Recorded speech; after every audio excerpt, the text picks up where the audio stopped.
ప్రేక్షకులకు నమస్కారం అండి. పెన్ను పుస్తకం తీసుకున్నారు కదా, జాగ్రత్తగా రాసుకోండి. స్లోగానే చెప్తున్నాను నేను. వావింట, వాయింట చెట్టు అని కూడా అంటారు. వావింట అంటారు, వాయింట అంటారు. ఇందులో 3 రకాల రంగులు నేను చూశానండి. తెల్ల పువ్వులు, పర్పుల్ కలరు, ఎల్లో వస్తాయి. మన ఆవాల కాయలు కాసినట్టు సన్నగా పొడవుగా కాయలు ఉంటాయండి. ఆ కాయల్లో విత్తనాలు ఉంటాయన్నమాట. ఇది అనేక రకాలైన మెడిసినల్ యూజెస్ ఉంటాయి. కొంతమందికి తలపోటు వస్తూ ఉంటుంది, బాగా ఎక్కువ వస్తూ ఉంటుంది, అస్తమానం తరచుగా వస్తూ ఉంటుంది.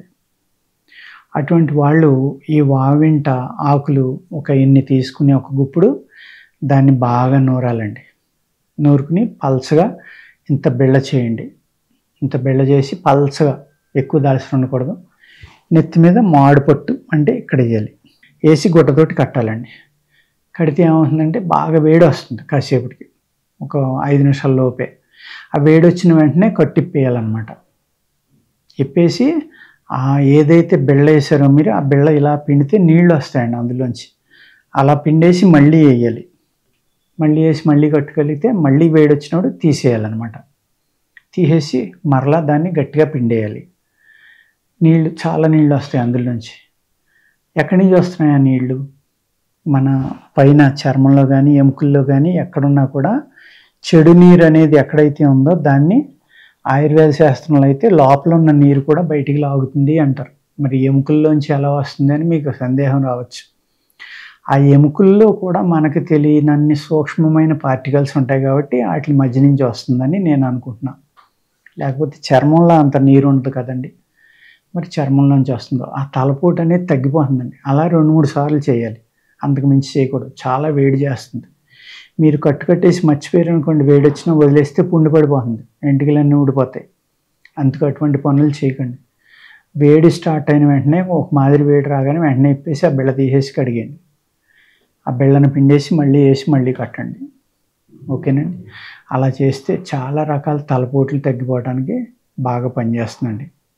అలాగే దీని వేరుని ఏం చేయాలంటే బాగా మెత్తగా నూరి గుడ్డలో వేసి పిండితే రసం వస్తుంది కదా, ఆ రసంలో కొద్దిగా సాల్ట్, సైంధవ లాంటిది కలిపి 1-2 చుక్కలు చెవిలో వేస్తే చెవుల్లో ఉన్న పురుగులు చచ్చిపోయి బయటపడిపోతాయి, పురుగులు ఏమైనా ఉంటే. అలాగే చెవుపోటు కానీ, ఆ చెవుపోటు వల్ల వచ్చే తలపోటు కానీ, ఇవన్నీ కూడా చాలా బాగా. దీని సమూలాన్ని నూరేసి శుభ్రంగా రసం ఎడదీసి మళ్ళీ పేస్ట్ కూడా ఎడదీసి ఆ 2 కలిపి నూనె కాసుకుని, నువ్వుల నూనెలో వేసుకోవచ్చు, కొబ్బరి నూనెలో వేసుకోవచ్చు అండి. ఆ నూనె కనుక మన చెవుల్లో కనుక పోసిది ఒక 2 నిమిషాల నుంచి వంచేసి దూది పెట్టుకోవాలండి. పెట్టుకుంటే చెవుల్లో ఉన్న క్రిములన్నీ చనిపోతాయి. ప్లస్ మనకి చెవుపోటు కానీ, చెవిలో పస కారడం కానీ, చెవిలో హోరు కానీ ఇవన్నీ తగ్గుతాయండి. దాని యొక్క రసం అతి వేడి కాబట్టి సాధ్యమంతవరకు కొబ్బరి నూనెలో కలుపుకుంటే బెటర్ అండి, నువ్వుల నూనె కాకుండా. నువ్వుల నూనె కూడా చాలా వేడి చేస్తుంది కాబట్టి తలపోటు రావడానికి అవకాశం ఉంది. వేరు రసం కానీ, సమూల రసం కానీ, ముందరలో మనం ఏం చెప్పుకున్నామండి, దాని యొక్క వేరు రసంలో కొద్దిగా ఉప్పు కలిపి, మీరు ఎక్కడో బయట ఉన్నారు, విపరీతం చెవిపోటు వచ్చింది, అర్ధరాత్రి బయటికి వెళ్ళలేరు, అటువంటిప్పుడు మీ చుట్టుపక్కల మీరు పడుకునేటప్పుడు కొంత చూస్తే మూలికల మీద అవగాహన ఉన్నప్పుడు మీరు ఆ చుట్టుపక్కల తిరిగినప్పుడు కానీ దారిలో కానీ ఏ మూలికలు ఉన్నాయి అనేది గుర్తించడం నేర్చుకోవాలి. నేర్చుకుంటే సడన్గా ఏదో అవసరమైంది, ఆ మూలిక తెచ్చుకుని వాడుకోండి. మీరు టౌన్కి వెళ్ళలేరు, సిటీకి వెళ్ళలేరు, హాస్పిటల్ చాలా దూరంగా ఉంది, అటువంటిప్పుడు ఇటువంటి చిట్కాలు అద్భుతంగా పనిచేస్తాయండి. వెంటనే ఏం చేయాలి, మీరు ఈ వావింటి చెట్టు ఉంటే కనుక దాని వేరు రసం, దాన్ని బాగా నూరి గుడ్డలో పిండితే రసం వస్తుంది. ఆ రసంలో కొద్దిగా ఒక చిటికుడు సైంధవ కలిపి 2-3 చుక్కలు పోస్తే చెవుల్లో, వెంటనే క్రిమి వల్ల వచ్చిన చెవి నొప్పి అయినా తగ్గుతుంది, మామూలుగా వచ్చిన చెవి నొప్పి అయినా తగ్గుతుందండి. చెవు నొప్పి మీద అంత చక్కగా పనిచేస్తుంది అనమాట. కొంతమందికి ఆ చెవి నొప్పి ఎక్కువ ఉండటం వల్ల, చెవిలో ప్రాబ్లమ్స్ ఉండటం వల్ల వట్టిగో కూడా వస్తూ ఉంటుంది. అలాగే చెవి నొప్పి ఎక్కువ అయిపోయినప్పుడు కాన్సన్ట్రేషన్గా కూర్చోలేరు, దొల్లి ఏడుస్తూ ఉంటారు. ఆ క్రిములు కూడా ఉంటాయన్నమాట చెవిలో. మనం నిద్రపోయినప్పుడు ఏ పురుగో వెళ్ళిపోయింది లోపలికి, అది బయటికి రావడం చేత కాదు. అటువంటిప్పుడు ఈ రసం పిండితే ఏమవుతుందంటే అవి చనిపోయి బయటకు వచ్చేస్తాయి. అర్థమైంది కదండి. తలపోటు కూడా వెంటనే తగ్గిపోతుంది. దీని వేర్లు మంచి వీర్యవృద్ధినిస్తాయి.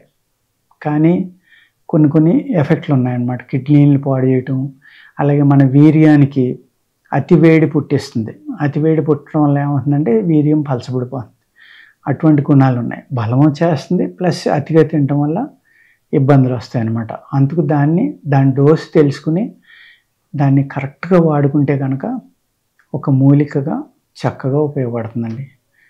ఈ వావింట చెట్టు వింటున్నారు కదా, 3 రంగులు ఉంటాయి, పర్పుల్, వైట్, ఎల్లో. వీటిని ఎలా గుర్తించాలి అంటే 3 రకాల పువ్వుల్ని మనం చూసుకుని ఆ రంగును బట్టి పర్పుల్ కలరే నల్ల వావింట అనుకోవచ్చు, తెల్ల పువ్వులది తెల్ల వావింట.